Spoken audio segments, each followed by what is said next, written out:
Hey everybody, this is Talkative Carl back again for another comic book spoiler review for the month of Halloween. And today I'll be covering Zatanna, the mistress of magic herself. And the first time I ever seen Zatanna in anything was in the Batman the Animated Series, when she first popped up. Because her father, Zatanna, was the one who taught Batman everything he needs to know about escapology. And they had like a little thing, back in the day, but they went off in two different paths, obviously. But here and there, they, partner up, especially when Batman deals with some kind of supernatural thing. She is the usually the one he ends up calling. And honestly, best costume ever. And it's because of her fist nexus. I argue it's because of Zatanna's fist nexus is like all the rage. It's like, man, honestly, like every time I see a girl in fist nexus, it's like, I don't know, it's just so hot. Best invention for females ever. But before we get into it, please like and subscribe, hit the notification bell, share this with your friends. Let me know where was the first time you were introduced to Zatanna. Let's quickly break down her powers and abilities. Now, of course, she was created by Julius Schwartz, Garner Fox, and Murphy Anderson. And her powers, she's like a homo magi, which is in the DC universe is just people who are born from like humans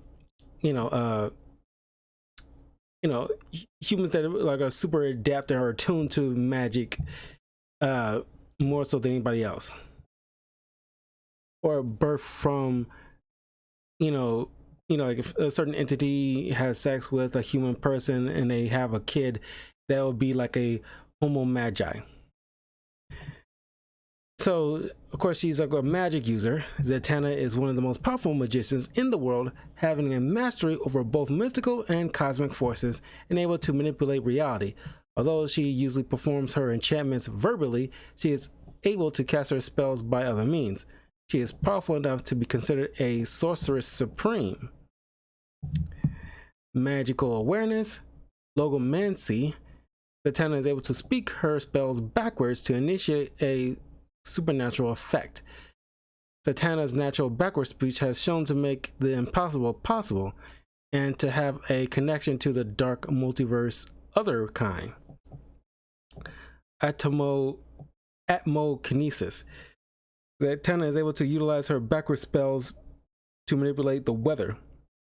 She once changed rain into falling petals and changed the day cycle in Gotham from night to day, which she completely undid shortly afterwards. Chronokinesis, dimensional travel, disintegration, elemental control, like electro blast. Zatanna can use her magic to fire bolts of electricity out of her hands, usually by uttering something like Zatanna fo Jinin the Gil, lightning off hands. And I do appreciate anytime there's like a voice actress playing, or just actors in general playing Zatanna, doing those backward speaks. I and doing so fluently, and I don't know how many takes it probably took in order to get them to do it so effortlessly, because it's just not something that people can just do. And like people can just talk backwards like that, saying like Sidna fo Ginenthagil, just like flow. They probably got to do it at least a couple of times. Or if you want to disintegrate, like when she tried to make a Batwing suit, she was able to make a Batwing suit disintegrate by saying Edo Pexi, explode. Eldritch Blast. Zatanna can fire bolts, waves, and blasts of magical energy out of her hands. energy construct, energy construct creation, flight, force field, gravikinesis, healing, invisibility, molecular reconstruction, telekinesis, teleportation, summoning magic, power absorption, hellfire manipulation, black magic, resurrection, death inducement, chaos magic, reality alteration, summoning, power distribution. Other abilities like she has is occultism. She's a capable driver, though nobody you need to put in driving like most adults wouldn't know how to drive behind the wheel. Escapology, meditation, lockpicking, prestidigitation. Weaknesses: cost of magic. While being a powerful practitioner of magic, Zatanna's magic often comes at a cost, although the specific cost may depend on the type of magic performed. Resurrection limitation. Zatanna is incapable of properly resurrecting people or animals without a cost, in which comes in the form of internal damage and pain. Paraphernalia. Gnosis Sphere. A powerful artifact protected by the Zatanna family for generations. Its power lies in being able to answer any question after having direct contact with. Due to the danger it poses, her father considered it among the most powerful artifacts ever made, and as such, doesn't often use the object herself. Magic Key. A magical key in which which is capable of making any door lead directly back to Zatanna's home. She gifted Batman a key for emergency use. Yeah, and of course you got the iconic, top hat and magic wand. Although she doesn't really need those like that. Anyway, there goes like Zatanna's power. She is like a powerhouse among powerhouses. In fact, it's been like a line she pointed out in a old comic where she mentions like she can arguably be as powerful, or even more powerful than even Superman. Again, the fact that she is a magic user and Kryptonians are weak against magic just like anybody else, you can make the argument that she could be one of the most powerful beings in the DC comics. Anyway, this story has been written by Paul Dini, art by Stephanie Rowe. So this literally was the first page of the book, where she's of course in one of her, because she's a performer, she's like a stage magician, and one of the most iconic ones there, kind of like Houdini and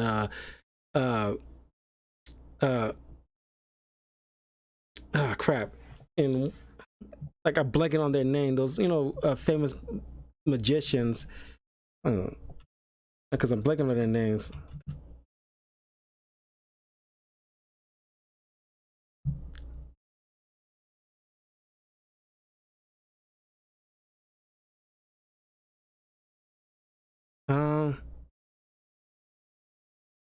David Blaine and Chris Angel.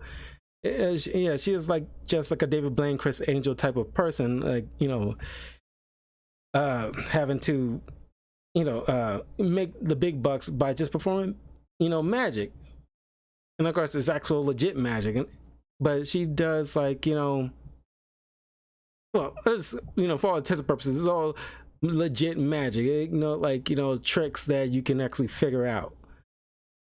Not that you should want to. You can just enjoy the performance and just leave it up to the mystery of just it's magic. So this panel is like, man, out of context, this could be very like lack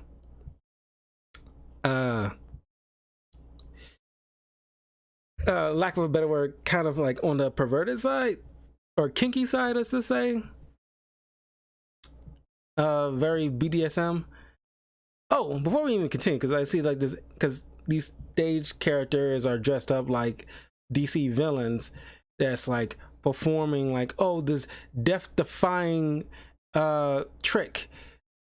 You see one of them is Dr. Light, and I need to bring it up now before I end up forgetting that one of the most iconic stories involving Zatanna, I mean, of course, is probably Justice League as a whole, but she's at the focal point, is that is during like pretty sure it's called Identity Crisis, where Batman had a falling out with the Justice League, at least certain members of the Justice League, where it's found out that certain members of the Justice League have been messing with the minds of many villains and a few heroes, because whenever a villain finds out about a hero's identity, they essentially kidnap them, mind wipe them. It's a whole story. Hey, Dark Evil, how you doing? I really want to do like a maybe I could put on a list of next year's review for comics. Let me write that down because it's actually like a very good story. DC Identity Crisis.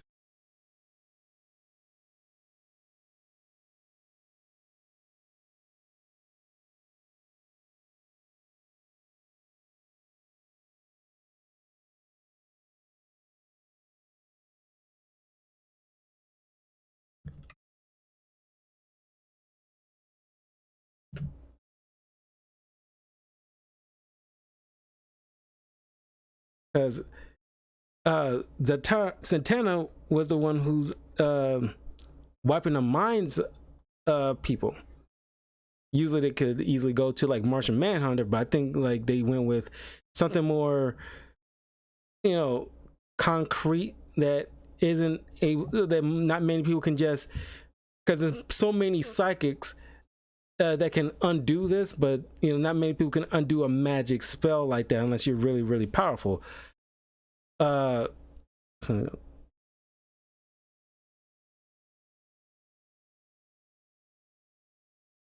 Yeah, so when Batman find out that Zatanna and certain members of the Justice League were doing this, they is trying to escape. They managed to catch him and mind wipe him, much to the chagrin of everybody, especially Zatanna being like one of the most closest friends to Batman and Bruce. And of course, eventually he recovered those memories and find out, and they had a little shattered their friendship and trust for a long while. But that was like a deep thing, and like there's like a moment in this story where well, I'll get to, but because this is like long after that situation, when Zatanna realized her father did like the exact same thing to her, ironically, when she was young during this horrible event she experienced. And it's like, is this what, because ironically I end up doing something my father did and it was disgusting, and it's like, now I know what it feels like, kind of situation. So, and speaking of her father, she is like a total daddy's girl. She has such a respect and love for her father before he died. I'm pretty sure it was doing like a supervillain type of fight, and then she eventually took up the mantle. She like has like a very big reverence for her father. Every once in a while when you're dealing with a Zatanna story, you always have to bring up about the father. Very rarely you see that, at least in comics. Very rarely you see that brought up about her dealing with some thing from her father's past, or seeing like some kind of spirit of her father that she talks to or something like that. Like, gotta let this guy rest. And every time, you don't need to keep bringing this dude up every time you have like a Zatanna story. Anyway, of course it was all like surprise, ta-da, that kind of thing. So she got loose from this trap and then use her magic spells to tap these villains, and voila. And of course everybody applauds. It's an awesome show. But then she meets up with this detective named Dale, because he lives in San Francisco, so this, San Francisco police department. Dale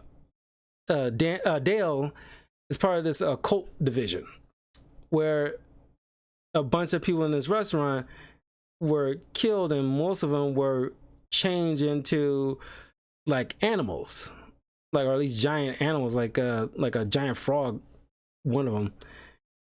And there's only one survivor. There's one of the maitre d's that Zatanna looks inside his mind and sees that this underworld crime boss named Brother Knight and his goons is trying to lay claim into this magical underworld, and then also has aspirations of just the underworld in general. So after, just establishing his dominance and staking his claim on the turf, Zatanna eventually goes to have some words with this guy, and basically like flexing her powers, where like, his goons trying to attack her. There's one little boy who had like a casket full of like bugs that attack people. He just causes him to spin around in plays and turns one dude as a bunny. There's this dragon lady try to spit fire. This is in a different panel, but I really love the moment where this dragon lady shoots fire, and she says Ritawa, and just says water, and instead of shooting fire, she vomits water. She just like ultimate flex, honestly. And she just basically let him know, like, look, I don't care you trying to stake a claim as like a crime boss in this magical underworld, the city part of this, like the supernatural. I don't care, but don't come on the other side of things and try to screw up, this like the normal people and their lives and stuff like that. I'm just going to tell you this one time: do not make me come back again. So, not appreciating the threat, Brother Knight then starts, going to this evil, this little imp demon. It's kind of like a nightmare demon in a way. And to go after Zatanna, because they know, a lot of people know she's very famous and the most like, sorceress in this universe. They know they can't like attack her directly, darn near impossible. So he figures like, oh, I'll send this guy to attack her in her dreams to take her out from the inside out. So after helping Vixen and Black Canary fight off these like were hyenas, because they were by some mystical means they were forced and transformed into these human beings, transformed into these were hyenas. Zatanna chains them back, and after dealing with this little minor crisis, she heads on home to try to get some rest. She had like doing the whole superhero thing, and then she has like shows that she had to get done and everything. So she just wanted to like just chill out for the night. So the imp demon, he can't go directly to her mind because of the magical defenses. So he has to go into a dream state and then hop through there to get to her. So he goes to a neighboring house, goes into the family's dreams and causes nightmares, and then hop skip to Zatanna's dreams and starts messing with her mind, causing her to muck with her memories to cause despair and everything like that. to anybody else, they would, easily, get trapped the longer this thing is inside their brain. And, they could probably end up comatose or just straight up dead. It's kind of like Freddy Krueger kind of situation. But Zatanna easily recognized what this creature is and what it's doing. So she ends up like, pulling this thing. It's kind of the same way how you defeat Freddy Krueger. It's like once you recognize what's going on and you grab a hold of him and get somebody to force you to wake up, you drag him into the real world. And that's what essentially she did. While that is going on, Dale gets visited by Brother Knight, essentially trying to bribe him into looking the other way while he's taking his claim in the human realm of for like a crime boss, which he's not biting at all. And upon further investigation, they end up finding out that Brother Knight, who looks like some kind of ghoulish, monster, turns out to formerly be this old cult leader back in the day. I forgot his doggone name, but it's kind of like a Charles Manson type dude until he started messing with the occult after murdering a bunch of people, doing like some, demon kind of deal. And that's why he looks the way he does and has the powers that he does. But after Zatanna defeats this imp creature, she steals it inside her top hat in like a, pocket dimension, so that way he won't cause any further harm. Of course, it's in lieu of something that he rather not happen, where she at first wanted to like just spread his essence through multiple people all at once, which isn't ideal for him because he'll just be ripped apart essentially, because he cannot spread himself that thin. So she's like, okay, well, I'll just seal you away then, so that way you won't be a hindrance to anybody. Then things took a turn when Brother Knight kidnaps Zatanna's crap. The one I forgot what his stagehands.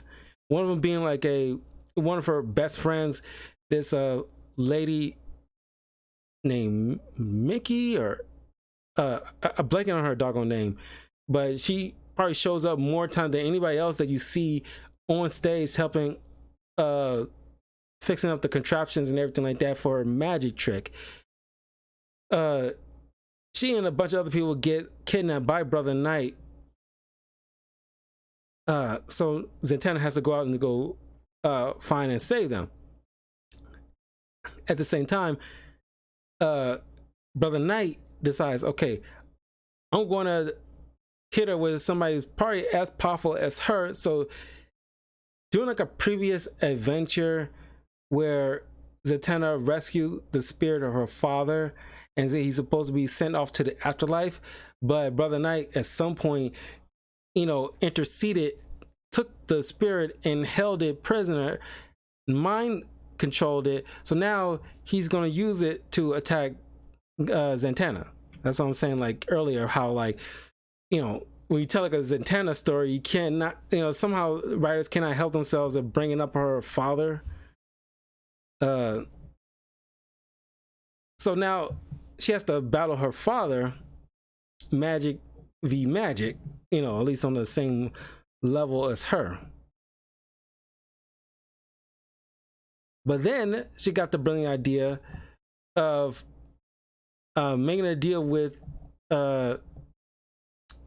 this demon imp. I forgot the demon imp's name, but she makes a deal with it. I'll let you go about your business. I'll take you out of this, pocket dimension cage, as long as you do me a favor. And of course he tells them like, not to cause havoc, of course, but like, I'll let you out if you do me this favor, which get inside my father's head and break the connection between him and Brother Knight. So he does, and Zatanna then uses her power to force Brother Knight to renounce his powers. In doing so, breaks the deal he had with whoever demonic force is. Now he's left in a comatose state, and in his mind is living out the hellish torture he's gonna get when eventually he dies. Of course, eventually he breaks out of that, but we'll get to that soon.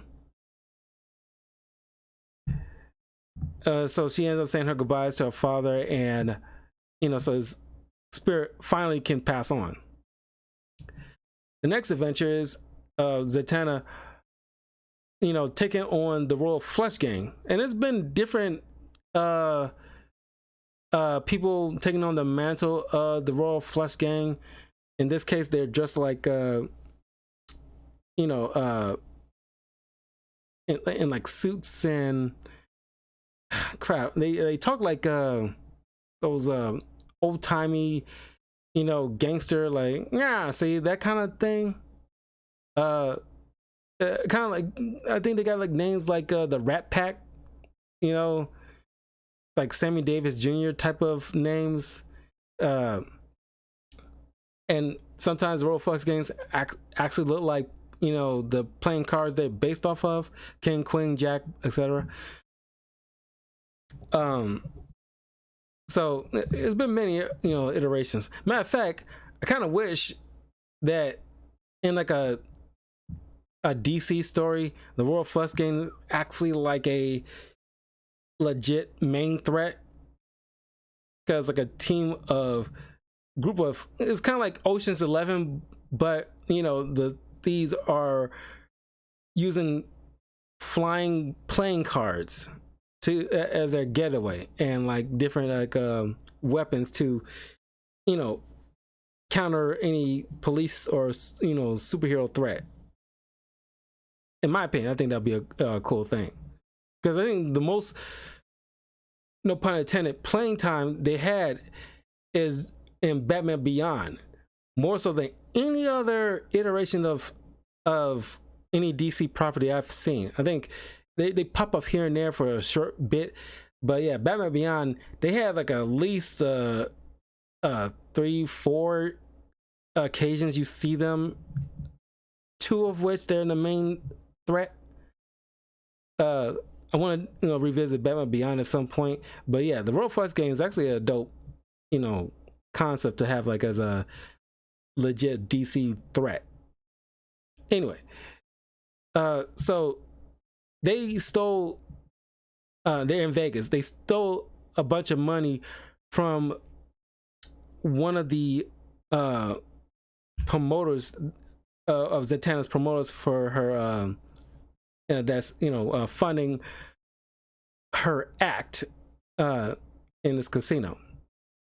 So she stops them, and it turns out this guy named Benjamin is working with this demon named Haman, or Mammon, who's the demon of greed, who turns out Benjamin has lived like a very long life, a youthful life, and to keep himself from being sent to hell, he gives Mammon other souls. And turns out to be the souls of anybody that he used to work for, or agitated him, or just trying to get rid of, or more often than not, women that he's about to, the women he marries, and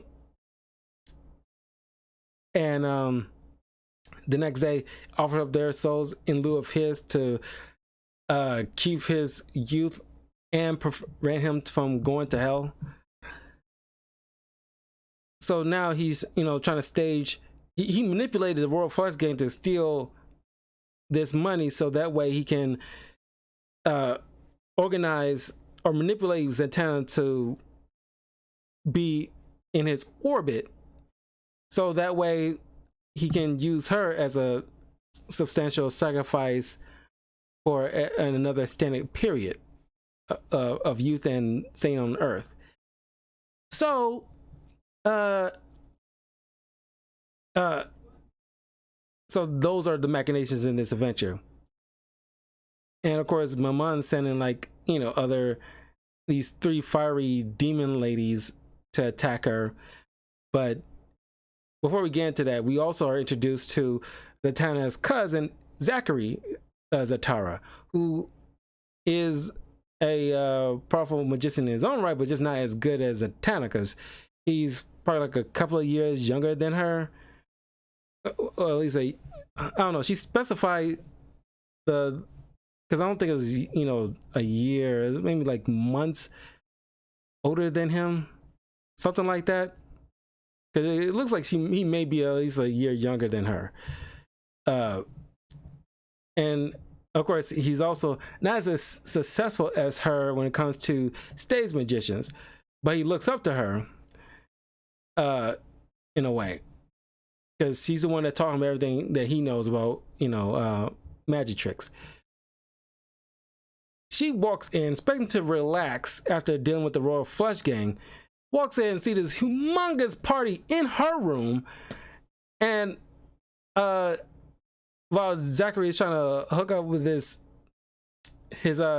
the female helper that's on, you know, the stage with the magician, you know, helping with the tricks. I forgot the title of, you know, girls like that, but you know, he's actually like, you know, hooking up with her. And of course, it was a funny one where these 3 ladies, thinking that she was a cocktail waitress, it's like, excuse me, can you give us another round, please? Thank you. Of course, this pisses her off, but it's like, come on, like they don't recognize you. You got your top hat off and your coat off, and you do kind of dress like a cocktail waitress. I mean, you can't really fault them for that. They don't, and they're drunk, so it's like, you know. But she's, you know, obviously ticked, so she ends up turning them into doves or pigeons, and they end up flying out the window. But she turns them back as soon as they fly over the pool area. So she ends up chewing out Zachary for throwing this big party in her room and trashing the place, because she will end up having to pay for it, but not so much because they just whip up some magic and repair everything. Of course, like they use the backward speed of repair or repair. I'm about to say reparo. That's not it. Repair or repari, something like that. Like I could try to think of the word and read it backwards in my mind, and I can't do it. And then of course, after Zachary leaves with the lady, she gets attacked by these 3 fiery demons, and nothing that she's throwing at them is dousing their flames. And then of course, one of them try to lights Zatanna's tongue on fire. Of course, she fixes that, jumps out the window. It so happened there's like a Catholic priest nearby, and she asked the Catholic priest, like, hey, can you do me a favor? Can you bless the water in this pool for me? And so he does. So she sends that water back into the room and completely floods it, because at the same time, you know, Zachary comes right back to try to apologize, and then, you know, fends off these demons, showing that he's very capable in his own right. And the holy water comes and douses these demons completely, you know, destroys them. And it's a funny moment where this priest asks, like, are you Catholic? And like she says something like honestly, I'm a little bit of everything. So it was very funny, but it was like an awesome moment. And I'm glad you get to see a moment with Zachary, because there's a couple of times where you see him actually hold his own. Like I said, he's not as powerful as Zatanna, but he's no slouch. But he also came back to ask, because he has like uh, a show that's uh, coming up in the next night. And he wants, matter of fact, now I'm thinking about, I really want to go back to Vegas. I had like a great time in Vegas. But he really wants her to go see his show, because as many times as they've been doing this, he really hasn't spent much time to go to any of his shows. And he did go to at least a couple of her shows. I'm kind of shocked that, you know, and I understand she's usually very busy with like superhero stuff and got her own shows to deal with, but at no point in time she ever, especially not his first show, not to like make that as like a big deal to come in and in the front row and just watch a show of his. I thought that'd be weird. Who's to say? It's like, you know, she haven't done that, but I don't know. This is the way it's depicted here. She haven't had the time to go to any of his shows before. And she promises, like, yeah, look, you know, you're my cousin. Like, don't worry, I will go to one of your shows and I'll be there in the front row. While this is going on, the Demon Man Mon, and this is like this ugly little thing too. And of course, when you're depicting like a demon, I'm glad that you kind of show that, you know, this thing is like, you know, grotesque as possible. But I love the art and use when demon possession with this character, where, you know, he's talking with Benjamin via multiple possessions at once with the crowd around him on the casino floor, where he actually, in his eyes, he sees his face, including this, you know, gold ring on the, you know, pronounced lip. I thought that was very cool design. That was very well done. Usually in these kind of things, it's like when you show like possession in comics, they all usually have like the black eyes and, you know, different color word bubbles. But this artist, Stephanie, went the extra mile by depicting his face, including like the distinct, you know, features. I rarely see that in comics like that. Oh, that was a very good job. And he gives Benjamin this essentially like love potion to, you know, get Zatanna to quickly fall in love with him, to cinch the, you know, deal. Because Benjamin points out it's not because he states to Ben, like, you know, yo, you got till 10 p.m. tonight. If I don't claim her soul, then I'm gonna have to take yours. And Ben points out, like, look, that's not a whole lot of time to convince a woman that who barely knows me to fall in love with me. And so he gives him this love potion. It's like, here, get this. You know, this will get her to spin with you, and you can quickly get her to marry you. And then as soon as you do as long as you do it before 10 p.m. tonight, you know, I'll take her soul instead of yours. So after one of her shows, when she's, you know, about to head out so she can go to see her cousin, he intervenes. She gives her these roses to kind of like, you know, that's dipped in this potion that once she sniffs it, she got her her mind, she's there, but outside of her body, she's saying things that's not like of her own volition. She's like, oh, don't worry, Puka, I'd love to come with you. And it's like, girl, what the hell are you talking about? Like, snap out of it. She's thinking in her head. And he needs her to drink this potion to cinch the cinch it all. But then she's forcing herself by, you know, saying the word backwards. Equal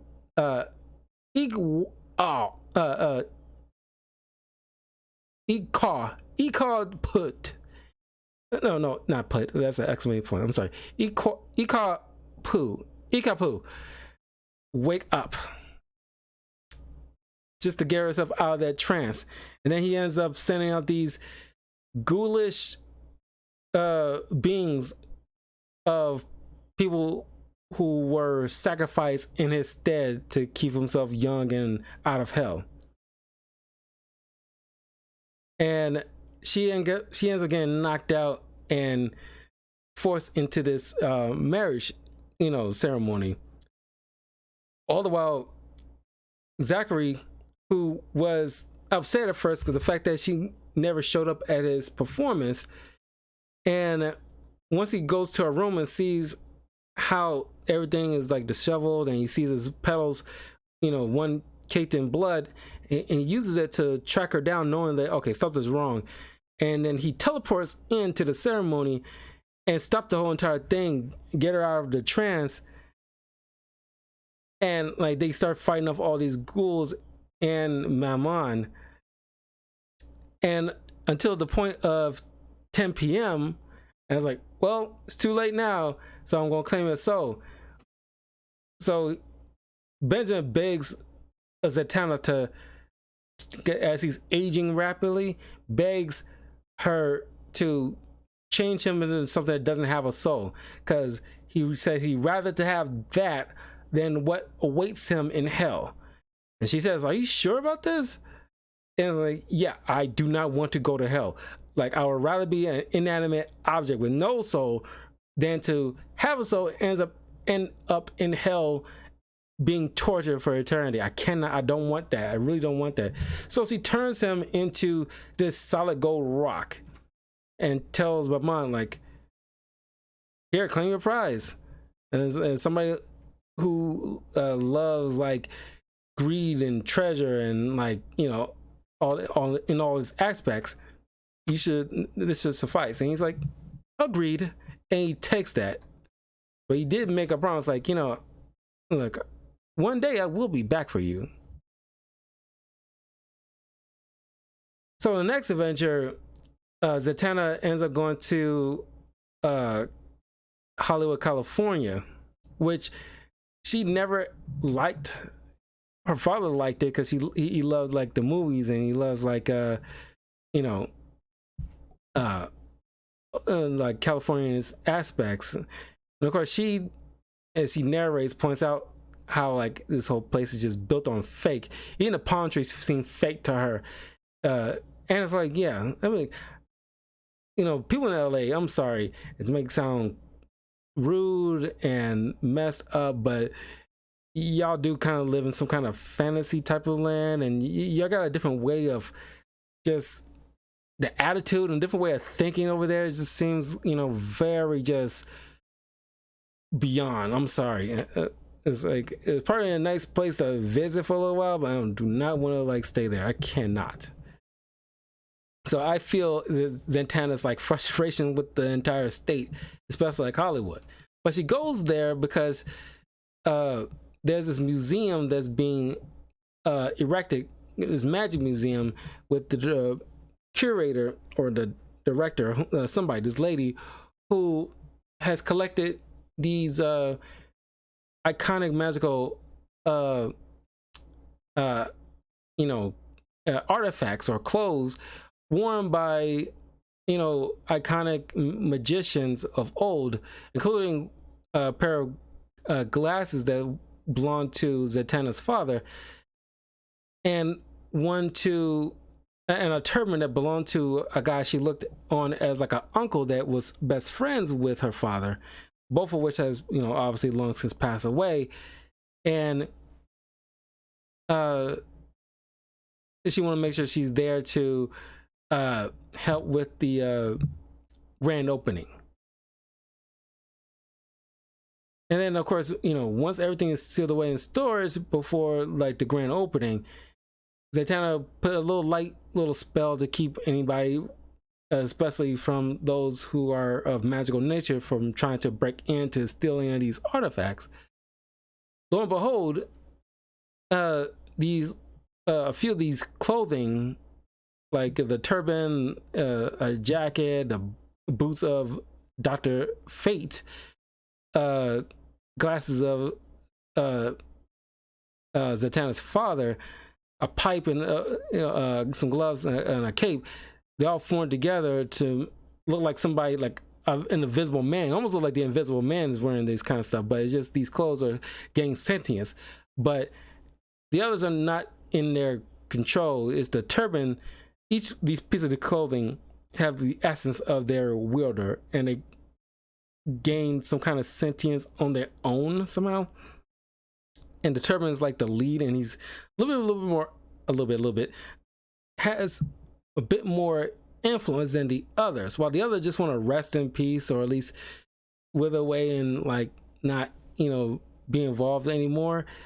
It's the the remnants of the essence of I forgot the guy's name who worn the turban, is still want to carry on the objective of the wielder, who always want to fight evil and be a hero, and fight any evil in all its aspects, but it's going way too far by attacking anybody that he deems like evil. It's not just simple mugging. Even then, he's like going too far by one of the like a mugger is getting hanged by the street lights. It coils around his neck and he's hanging by the wrapped around street light.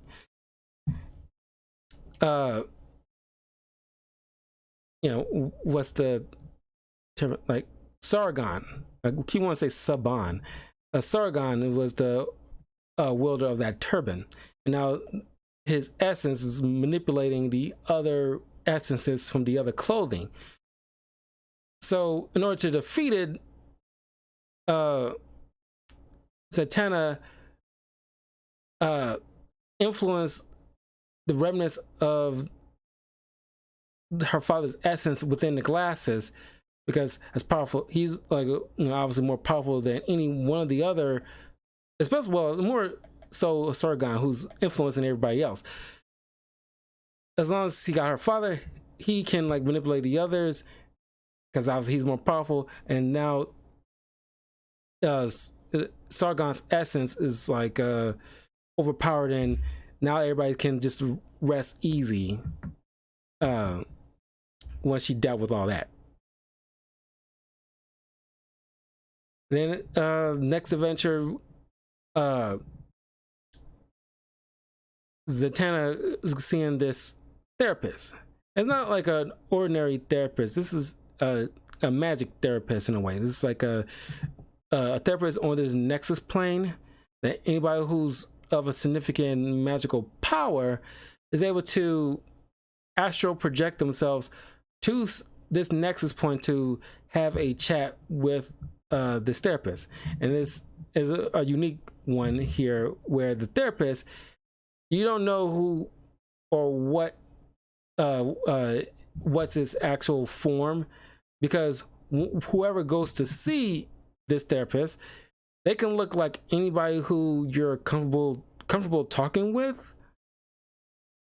Because she later sees Detective Chimp waiting into the waiting room, and once Detective Chimp goes in for his session, the therapist looks like a chimp.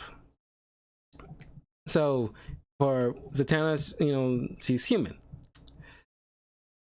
So she explains to the therapist that she's been having like nightmares about puppets. Is one of Zatanna's greatest fears, is like she's had like a fear of puppets.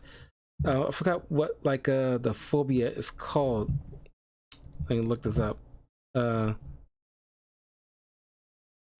Fear of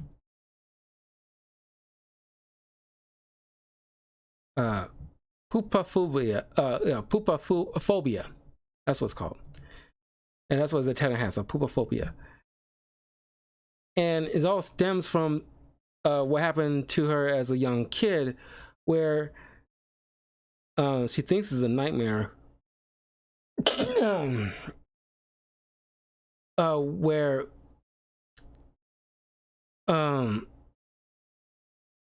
this where she's a little kid, and she's in this building, and she sees like the shadowy figure with a knife, because this place had like puppets nearby or something like that, and this shadowy figure is standing over a corpse.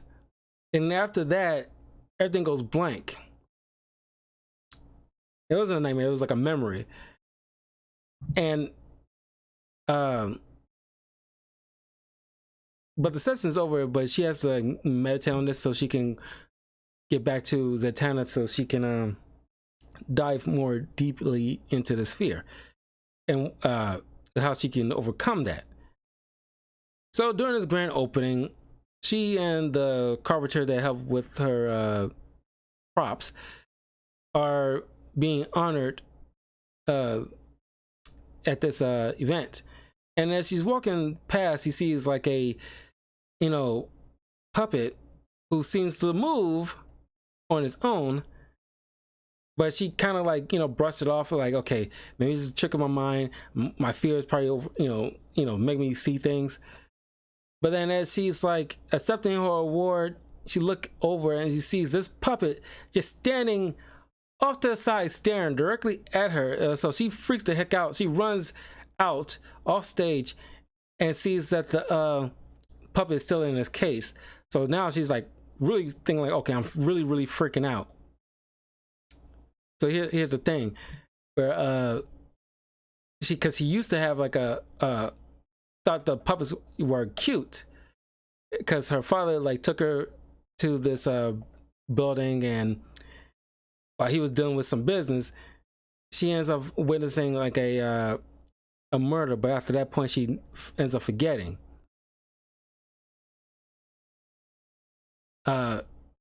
So what she did in order to dive further into the recesses of her mind to try to break past that barrier, she contacts that demon imp again to get inside her mind so she can actually walk through her memory and see for her own grown adult eyes what transpired after that point. And it turns out the owner of these puppets, named Hempel or Hembol, who was used to be like a famous puppeteer, was the one who wielded this knife over this course of somebody in a suit. And her father interceded once he sees this guy wielding a knife and holding young Zatanna hostage. He just, flips out like, how dare you go anywhere near my daughter.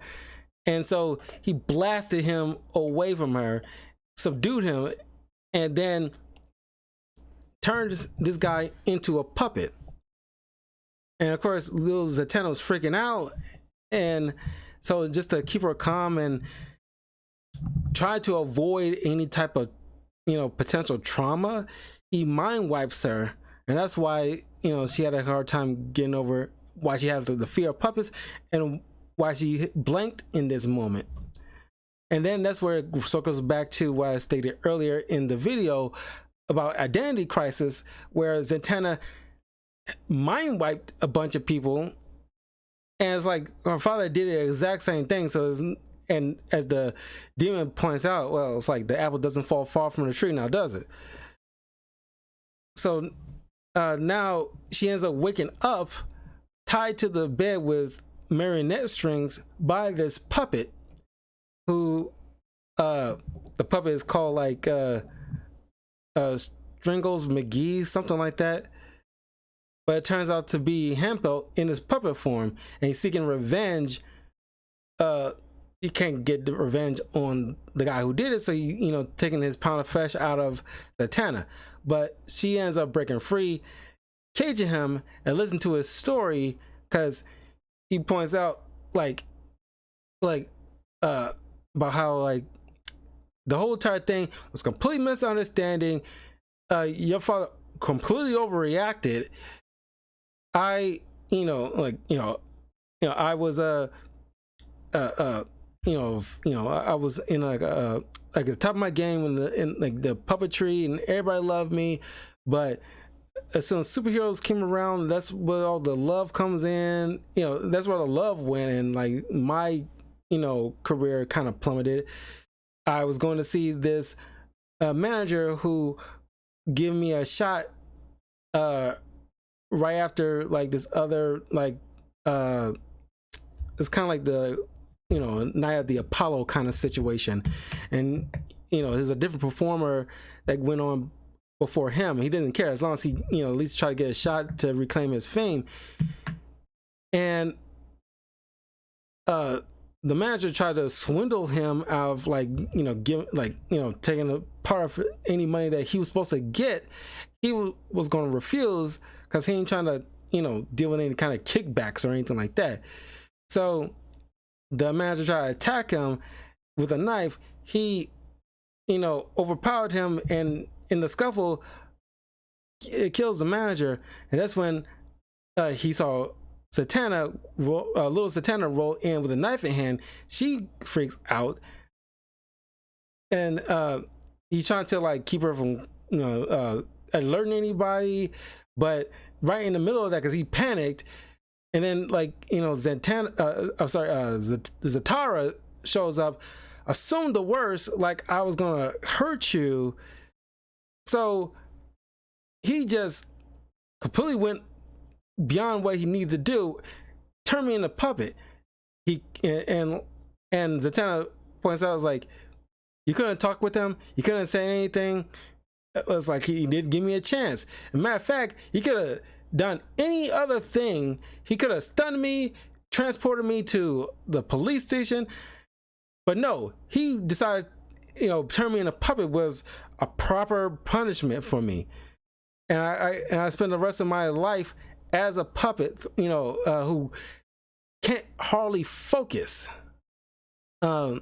Until I saw you and your magical aura kind of help me focus, and so I can able to move around and speak and everything like that.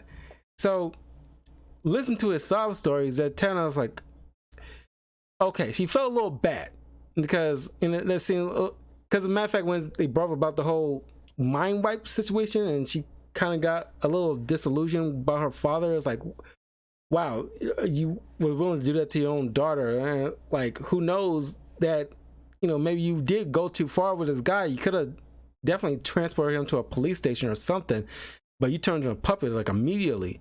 But then again, at the same time, she's thinking my father could have easily saw something in you that I definitely wouldn't have.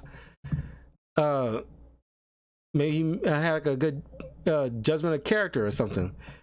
But irregardless, she wanted to know if this was legit. So she takes him to Shadow Quest, her manor that is kind of her sanctum sanctorum, her home. So she takes him to this little room where there's this crystal. And she forces him to test the crystal, and as he asks him certain questions, he ends up revealing he's a complete ass. As a young man, he was taught by this immigrant man about puppetry, and that's where he gained the skills and started. He wanted to use this as to be famous, but the old man didn't want to profit from just he's just doing it for the love of the game. But he then decides oh well, I will give you some knockout pills or whatever and burn down the house. And it's well, he did, I liked him, and so he didn't feel any pain while I burned down his house with him and his wife inside. And then the whole situation with the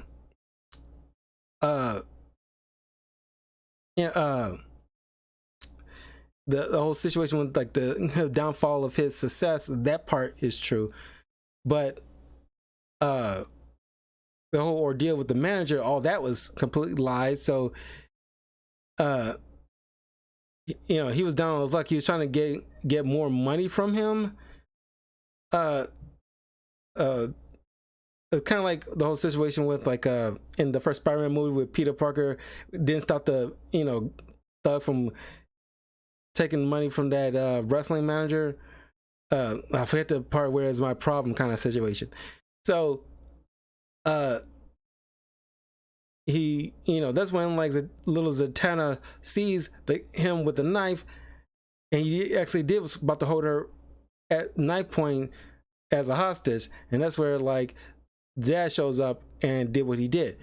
And Zatanna, like, completely, like loses it. I was like, I knew it. Our father, like he called it. He knew he was like a complete ass. So, Hample runs to gather some random artifacts and use it to like force, whatever magic these artifacts have, to force them to back to human. And as a result, the burst of energy causes Zatanna to turn herself, get turned into a puppet, where he spent the next few weeks reestablishing his fame. Like, oh, this long since forgotten puppeteer has come out of the woodwork, as it, no pun intended. So now his fame is revitalized, and got this new puppet that he's been working on named ZZ. And so now he's on these talk shows and everything like that. But the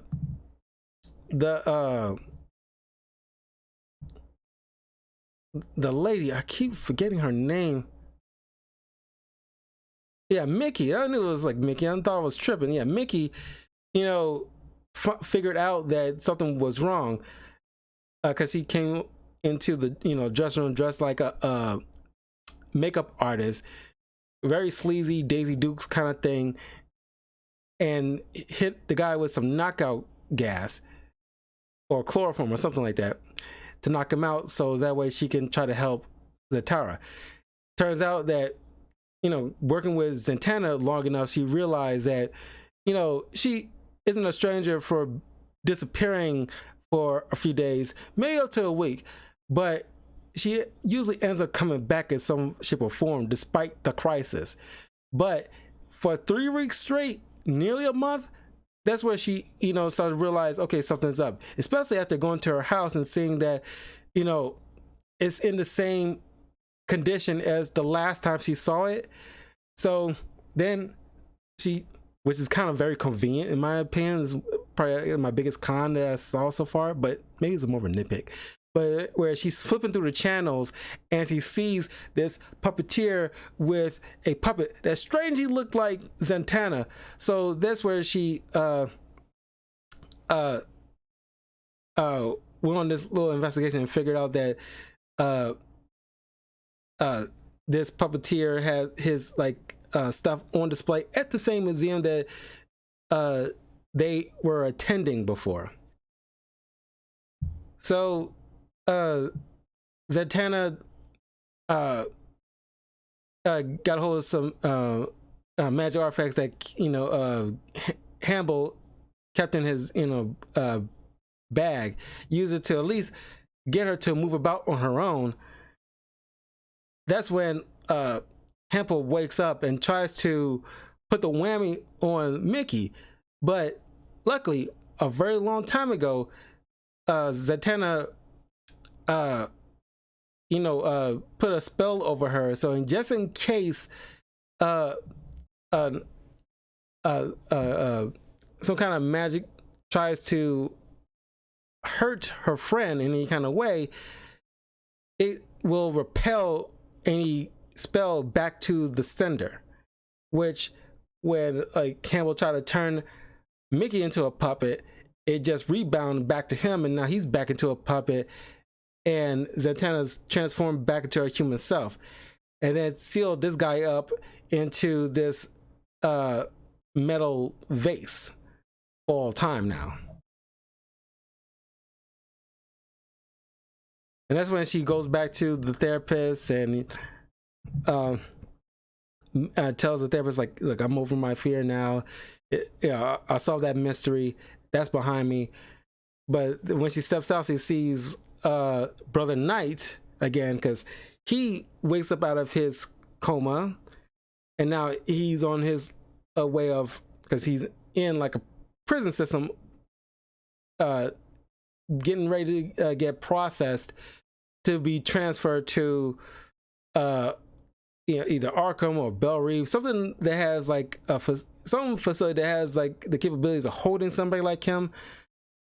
But he manages to break out eventually.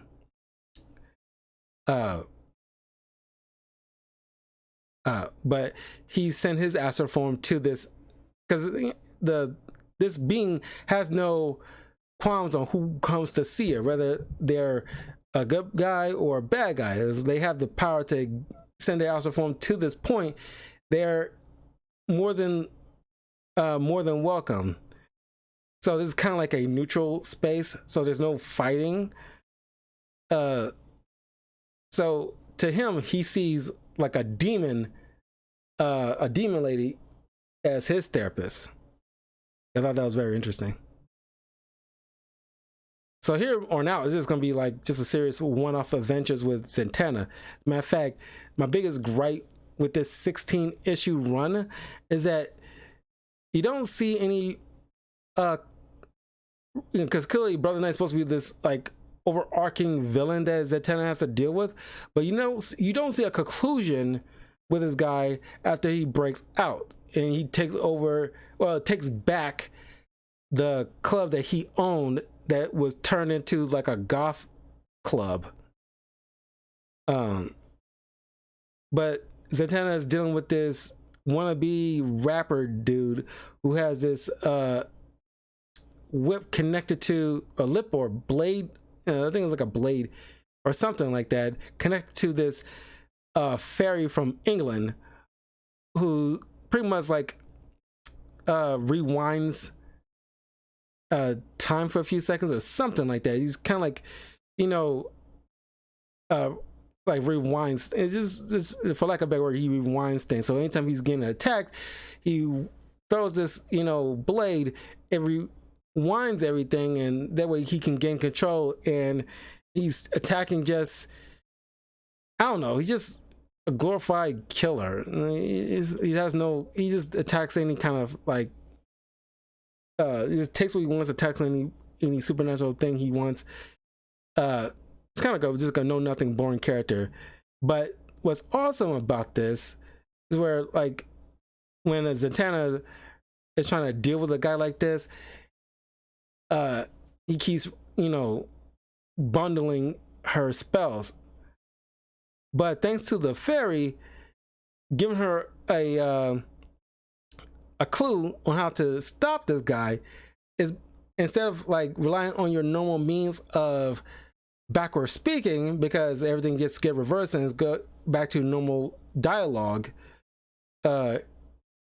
So she has to speak in palindromes, which means that is words that mean the same thing whether it's backwards or forwards. Like in this case, he got no bondage, which means he got no bondage, which is pretty much like pretty much like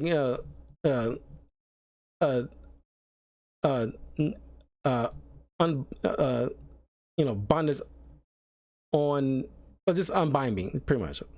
And trying to keep deciphering it. You get the point.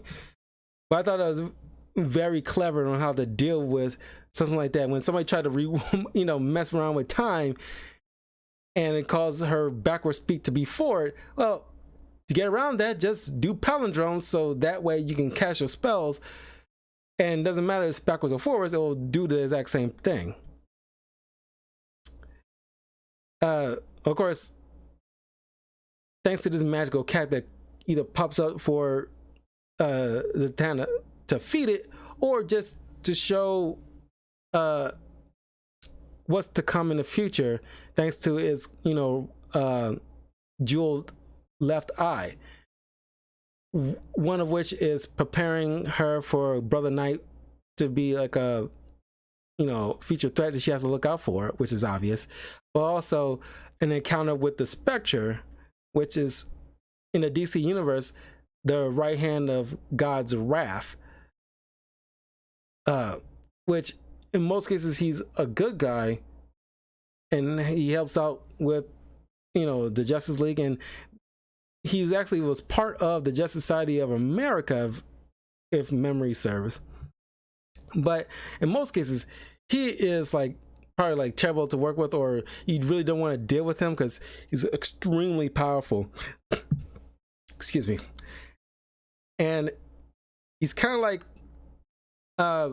Ghost Rider in a way, where he deals punishment onto evil sinners, but to some people like Zatanna, they deem it like, okay, you kind of like going overboard with the so-called punishment, eye for an eye kind of thing.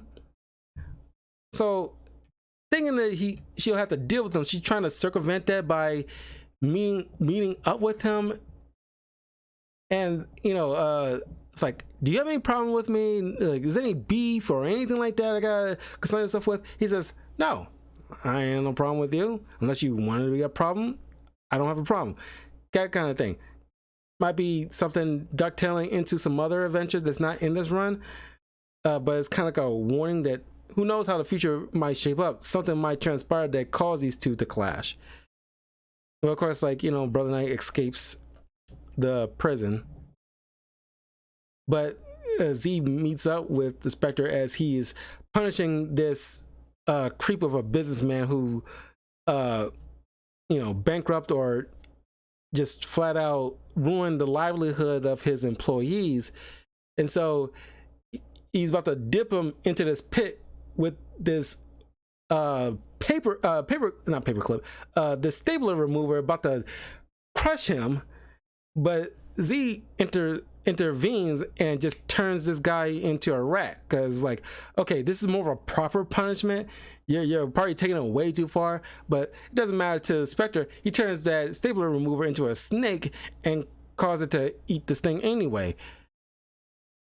because he points out, okay, like, I get you love this whole eye for an eye thing, but just stop dragging it along. And you're torturing, you're borderline on torturing at this point. Just deal the punishment that fit the crime, but just like, you don't have to go this extra mile with it. Because that's a lot of people's biggest problem with the Spectre. He's like, he takes things a little bit more farther than he needs to, but he just feels like he's above all this, moralities of man. Just like, my job is deliver to God's wrath to the sinful, and I'm going to do the job the way I see fit. But you learn from here with Detective Dale after Brother Knight escapes. You detailing about this 19-year-old girl back in the day where Brother Knight was still human, part of his little cult, that he got this 19-year-old girl pregnant because of the whole his demon worship situation. She realized what's going on, and once she gave birth to this baby, she marked it with crosses along with her, and then tried to kill the baby, thinking like it's a some kind of Damien situation. But that's when she got busted and arrested for trying to kill the baby, and she ends up in an asylum, and then the baby was eventually adopted. And it turns out that baby was Detective Dale, and he sees him in his body in crosses. And the reason he's going to see her, because when he tried to stop Brother Knight from escaping, as soon as he touches him, there's like a feedback where it repels both of them apart. And he figures out that this young woman, or not so young anymore, this woman was his mother, and he was that baby. And it turns out Brother Knight is his father. Dun dun dun.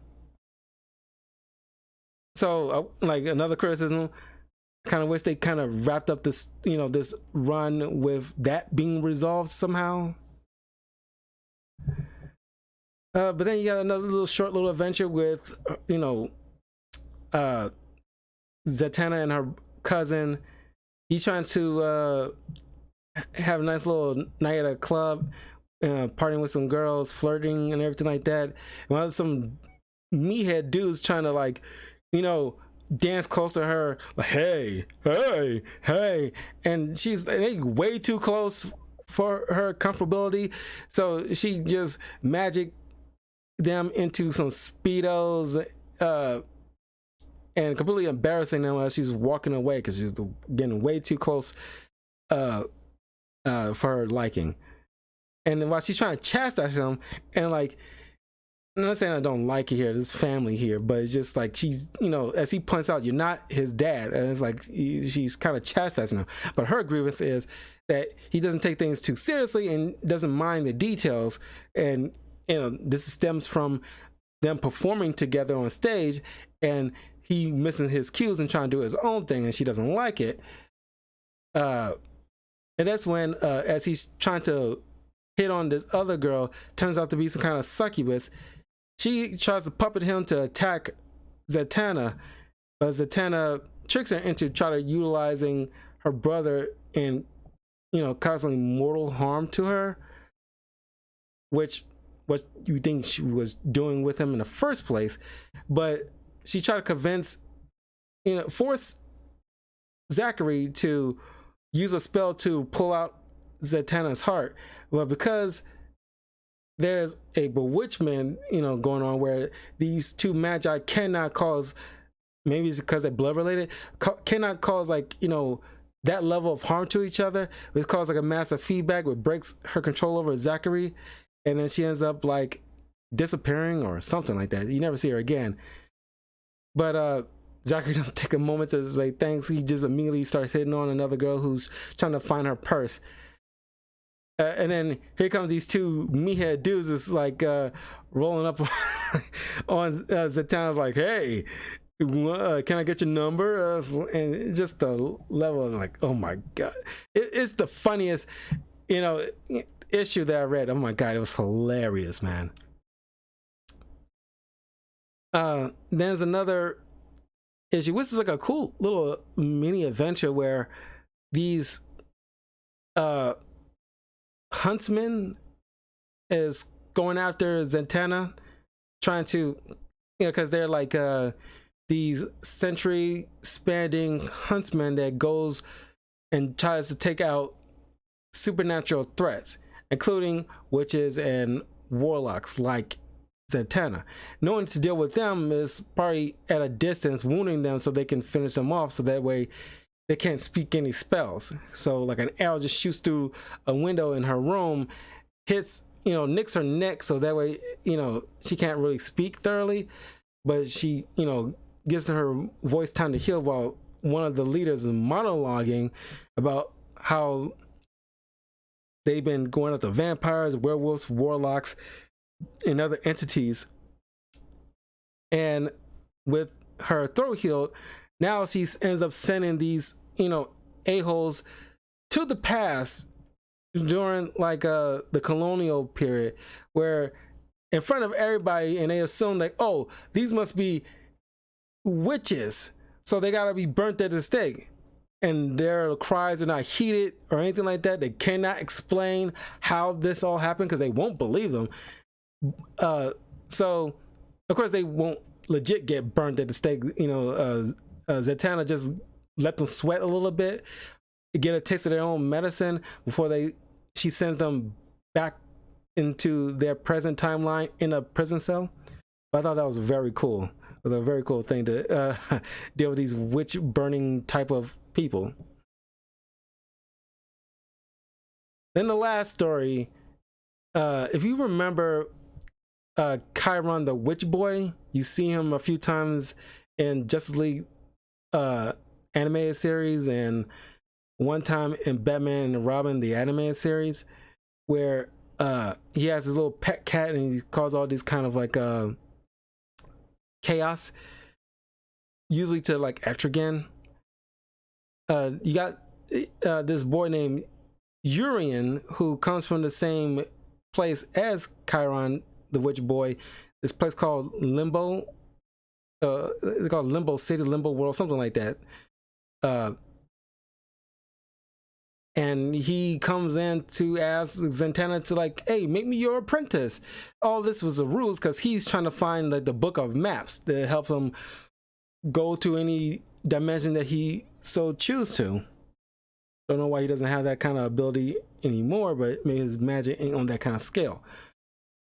So he ends up running into Zatanna's house, finding its library. And Zatanna had to chase him out through these different dimensions. It's just like her chasing this little brat through these cartoonish little places. And then eventually she catches up to him and transport him back to his own home plane of existence. And goes back home. Now because she's trying to get some sleep. She's been dealing with a lot of BS recently. She just want to have like a nice, sleep. She's technically on vacation, so she's trying to have some nice night. So she's in the middle of dreaming what she's dreaming in the picture. And that's pretty much the end of like Zatanna's adventure. Like I said, like my biggest grievance with this run, not that it was a bad run, it's just that you don't wrap up the story. You left unended issues with like the Detective Dale with coming to the revelation that Brother Knight is his father. How is that resolved? Brother Knight, now he's out of prison. How you resolve that issue? It's like I kind of, as fun as these short little adventures on this last few issues, how fun it is. It's like it could have been dedicated into resolving these issues. It might have been resolving other runs, but you set it up, you could have just finished it. This is way back around the time of Iron Man 2 was about to come out, something like that. So it's been a while. So it might have been resolving some other Zatanna story, maybe. I'm not sure. But that was that's probably my biggest issue with the run. But the art is amazing. Just to see her utilize her magic is cool in different ways. All of it's been fun, and the people she meets along the way is very cool. All very dope. Highly recommend you check it out, Zatanna. Read some Zatanna stories. I know she's been popping up here and there in other like Just League cartoons, and it's not like Young Justice or something on that level. I'm talking about like little kids, so it's like Teen Titans Go level of cartoons. But other stuff, I want to see her pop up more. Matter of fact, I want to see like a show dedicated just to Zatanna herself, and not just for little itty bitty kids. I'm talking about like people of all ages that can enjoy it, like the same level as like Justice League Unlimited or the real Teen Titans, not Teen Titans Go. Something on that level. But anyway, let me know in the comments below what you think of Zatanna as a character, and what was your first introduction to the character. And I will see you guys tomorrow for my spoiler review of Interview with the Vampire. My next comic book review I want to cover is Dr. Fate, because I did like a couple of stories with Doctor Strange. No, they only did like one story. Like one of the first comic book reviews that I did for the channel was for Doctor Strange, at least, was The Last Days of Magic, which is honestly one of my favorite Doctor Strange stories. You can check that out on the channel too.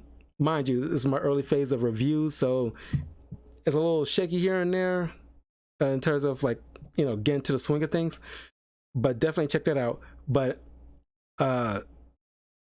since I covered Doctor Strange from Marvel, I think I should cover his DC alternate Dr. Fate. There's not many Dr. Fate stories, but I think I found one that's at least 5 or 6 issues, so I want to cover that as soon as I can, and whenever I finish it, I'll do the review. And I think I want to wrap up for a comic book review for the Halloween season. I want to cover Morbius. There's like a 5-issue run that I think it happened last year. I wanted to cover for the channel, because uh it's Morbin time. Because like, you know, because I was having a discussion with a friend of mine about like Kraven the Hunter movie, and it's like on paper Morbius Venom 1 and 2 should not really work, but it's like I still like them. It's, you know, and I understand people's grievances with them, and I agree, but it's like something prevented me from hating it. It's like I still enjoy watching it, and like Jared Leto was great as Morbius. Some people might disagree, so I just had that thought, and I was like, okay, I want to cover a Morbius story, so I'll cover that to wrap up, like at least my Halloween type of comic book review. But I'll see you guys tomorrow for an interview with the Vampire Review. And Friday, or maybe later on that Thursday night, I'm not sure how this is going to shape up. Well, you know, see. But covering Spider-Man 2 Insomniac, my walkthrough on that, I cannot wait. I want to go ham on that game. And I might try to, or not might, I definitely want to try to 100% that game, because the first Insomniac Spider-Man game, Miles Morales, and Darksiders 2, it's the only games I can remember in my recesses of my mind that I ever 100%ed twice, or at least 3 times on Darksiders 2, I think. That 100%ed everything with it, because it was my upper echelon of quality games. But anyway, that's all is to it for tonight. But I'll see y'all soon. Take care. Have a great week. Peace.